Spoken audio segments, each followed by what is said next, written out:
Good morning students. आज के इस वीडियो में हम लोग पढ़ने वाले हैं मिलेट्स के बारे में। मिलेट्स को हम बोलचाल की भाषा में मोटा अनाज कहते हैं, जिसमें ज्वार, बाजरा, रागी और मक्का आ जाता है, दालें आ जाती हैं, चना आ जाता है हमारा।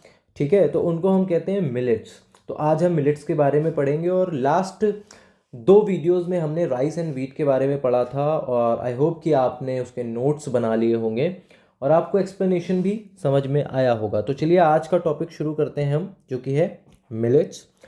आपके चैप्टर में मिलेट्स के बारे में बहुत ज़्यादा डिटेल कंटेंट नहीं दिया हुआ है, क्योंकि बहुत शॉर्ट में ही वो आपको सिलेबस में पढ़ाना चाह रहे हैं। ठीक है, राइस एंड व्हीट बहुत डिटेल में था, जो कि मैंने भी डिटेल में कवर किया है। तो क्योंकि आपके सिलेबस में बहुत शॉर्ट में इसको समझाया गया है, तो हम भी बहुत ही क्विकली इसको समझते हैं इस टेबल के थ्रू। तो शुरू करते हैं। हमारा जो पहला मिलेट है वो है ज्वार। ठीक है, यहाँ पर क्लाइमेटिक कंडीशंस कौन कौन सी रिक्वायर्ड होती हैं अलग अलग टाइप के मिलेट्स के लिए, वो यहाँ पर दिया गया है। तो पहला मिलेट है हमारा ज्वार। ठीक है, ज्वार के लिए जो टेम्परेचर चाहिए वो है 27 to 32 डिग्री सेल्सियस, यानी कि गर्मी का सीज़न है।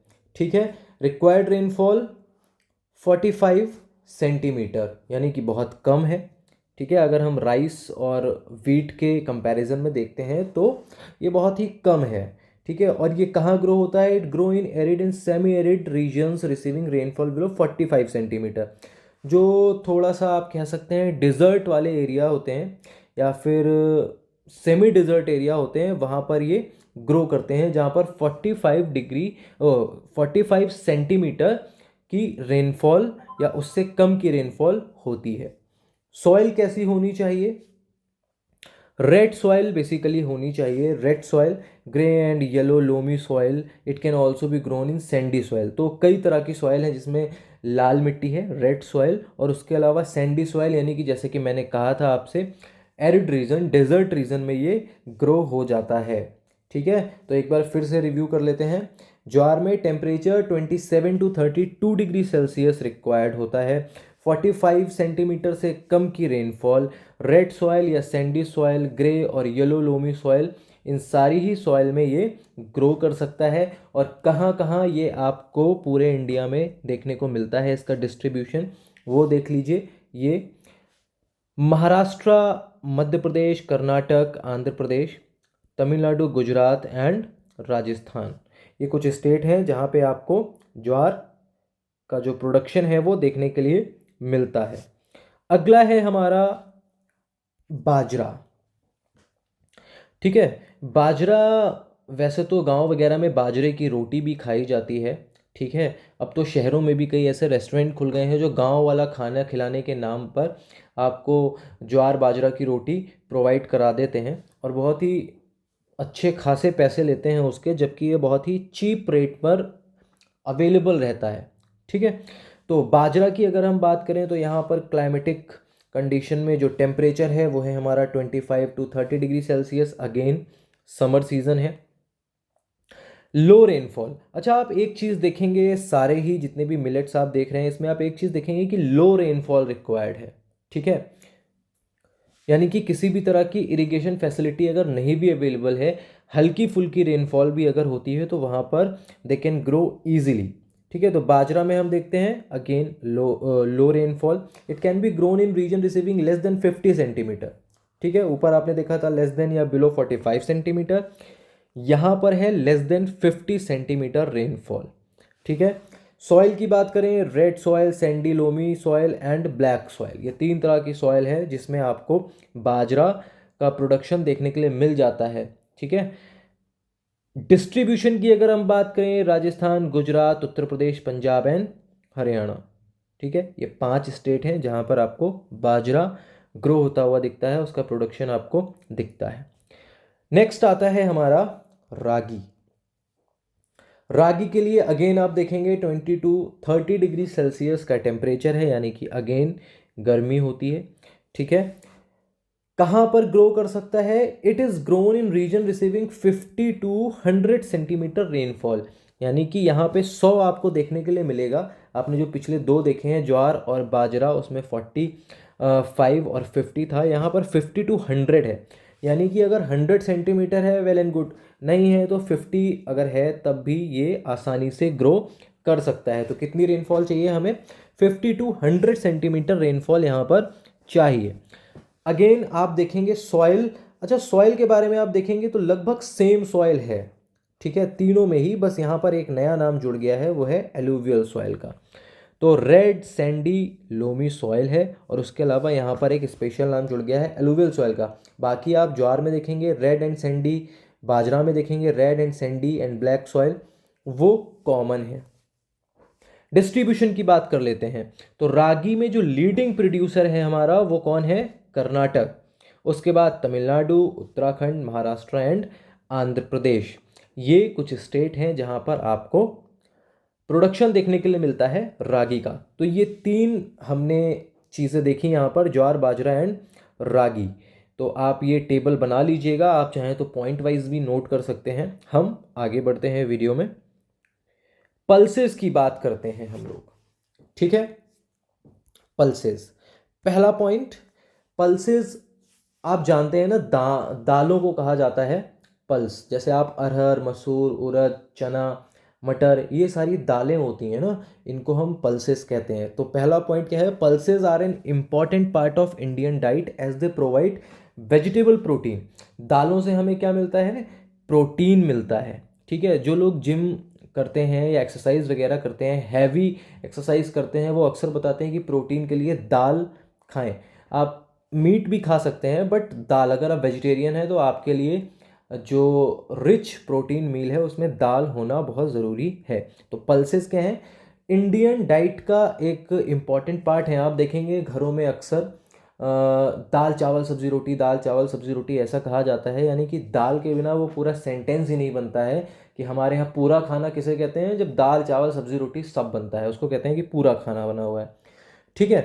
तो इंडिया की सोसाइटी में दाल का एक इम्पॉर्टेंट रोल है, और दूसरा वो प्रोटीन भी प्रोवाइड कराती हैं, ये भी एक यूज़ है उनका। सम पल्सेस आर, कौन कौन सी पल्सेस हैं?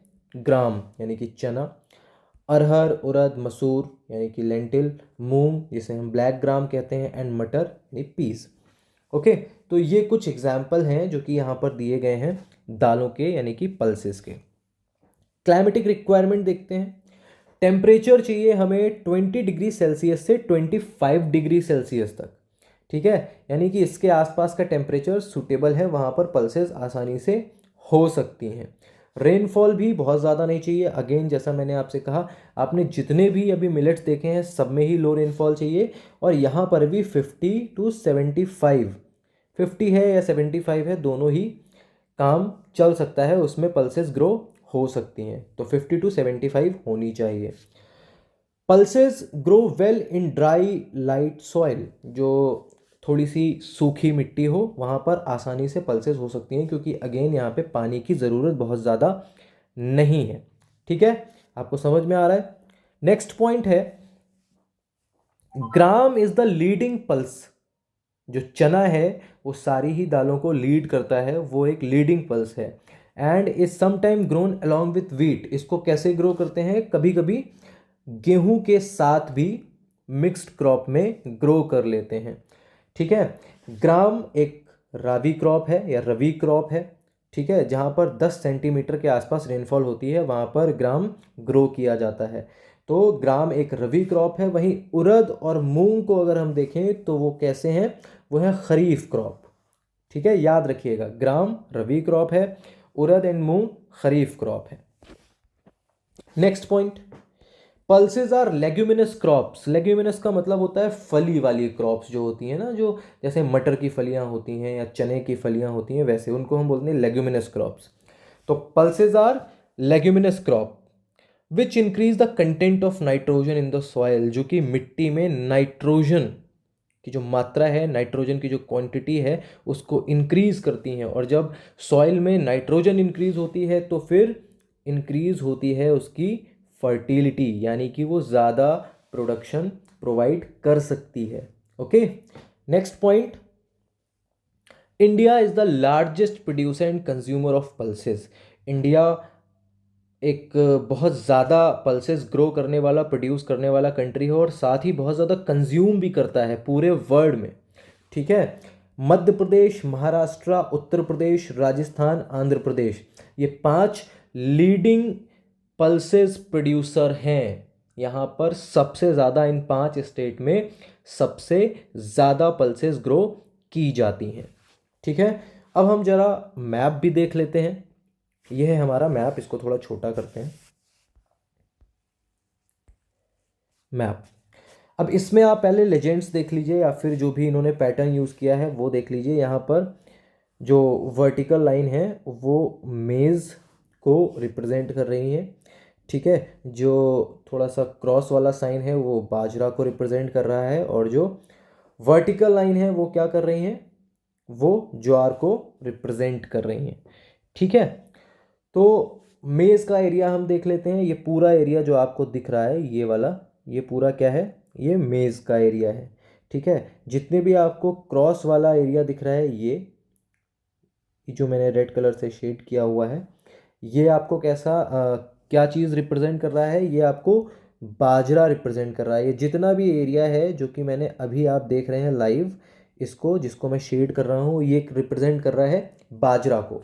तो ऊपर ये जो आपने एरिया देखा ये था हमारा मेज़, ये एंड ये है हमारा बाजरा, और लास्ट में बचता है ये वर्टिकल वाला एरिया, ये और ये पूरा एरिया। ठीक है, ये क्या रिप्रेजेंट कर रहा है, ये रिप्रेजेंट कर रहा है ज्वार। तो यहाँ पर 3 चीज़ों का आप मैप देख रहे हैं, एक है मेज़, एक है बाजरा और एक है ज्वार। ठीक है, स्टेट्स आपको मैं ये मान के चल रहा हूँ कि आपको स्टेट्स पता है कि जो भी एरिया शेड किया गया उसमें कौन कौन से स्टेट्स कवर हो रहे हैं। ठीक है, एंड आई रिकमेंड आपको, मैं बार बार क्लास में भी कहता रहता हूँ कि आप पॉलिटिकल मैप को एकदम माइंड में बिठा लो। आपको हर स्टेट ऐसे ही पता होना चाहिए कि कौन सा स्टेट कहाँ पर है। ठीक है, तो आसानी रहेगी आपको किसी भी चीज़ को रिप्रेजेंट करने के लिए इंडिया के रिगार्डिंग। ठीक है, तो ये था हमारा आज का वीडियो एंड आई होप कि आपको समझ में आ गया होगा। आप सब इसके नोट्स बना लीजिएगा और मैं अगली क्रॉप के साथ आपको मिलता हूँ अगले वीडियो में। Till then, thank you so much.